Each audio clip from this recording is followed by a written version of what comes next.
À l'issue d'une première session de travail à Bruxelles, les chefs d'État et de gouvernement de l'Union européenne ont convenu de mettre en place une coopération permanente en matière de défense. Le président de la Commission européenne a d'ailleurs rappelé sa proposition de créer un fonds européen.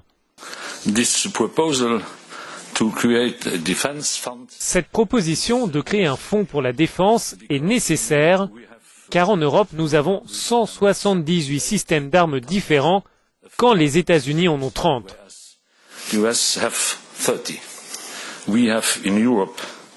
Nous avons en Europe 17 types de chars quand les États-Unis en ont un. La politique étrangère est aussi à l'ordre du jour de cette réunion et en particulier les relations avec la Russie, comme l'explique le président du Conseil européen.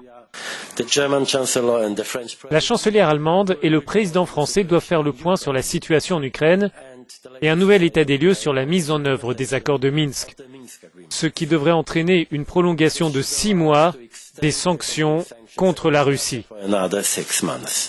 Pour son premier sommet européen, le président français a salué la décision du Royaume-Uni de présenter, dans le cadre du Brexit, ses propositions sur le droit des citoyens.